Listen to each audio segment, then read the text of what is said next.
pulled us back into a big old wheat field in a valley, and we were scattered out pretty thin.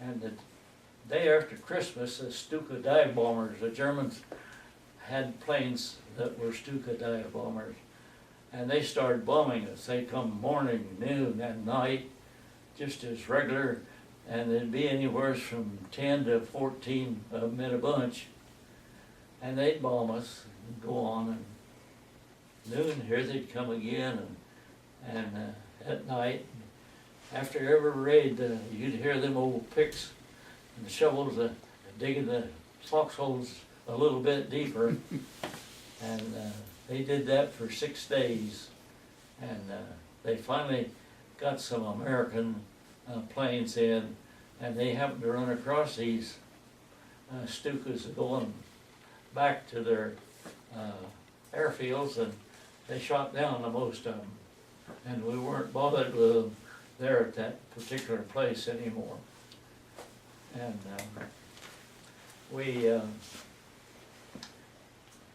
were at the Battle of the Kasserine Pass, which pushed us back about 4 or 5 miles, and beat up, we lost quite a lot of men and stuff, but we finally pushed them back through, and the British was coming up from the south, and we were supposed to keep them along the shore, and the British pushing from us, and they finally got them cornered up around Bizerti and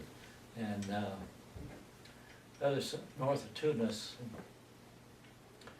They had about 40,000 men there, but we didn't have to help take care of them.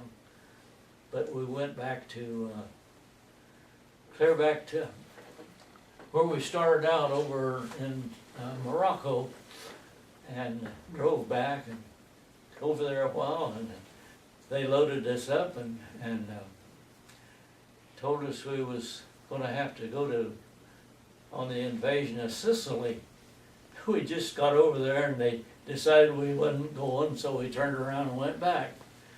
And they called me up one day there and told me to go down and meet a lieutenant. And we went down to Casablanca, and there was 120 trucks loaded with groceries and stuff. And we went back across there to put Mature and Bizerti and unloaded and come back. And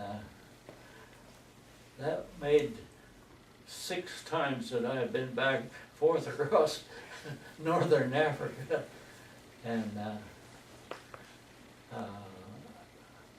I went in D-Day in Italy and wasn't supposed to be there because our guns went, but seemed like I was always someplace I wasn't supposed to be.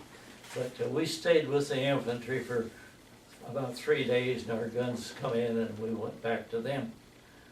And we tried to, it was rough going in Italy, mountainous, very poor country. The poor people like starved to death because most of the food was grown in the Po Valley up north, and the Germans clear across, and none of it got down to them.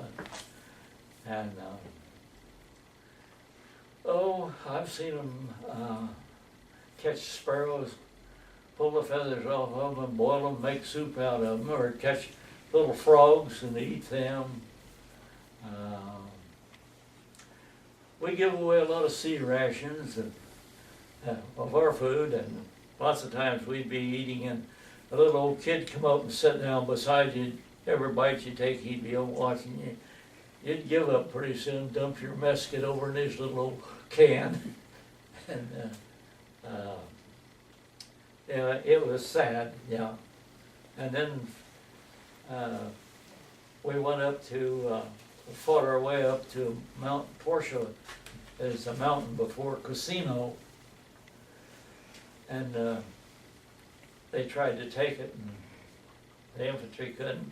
So we hauled ammunition for almost a week and stacked it right behind the infantry. And on a certain day, a lot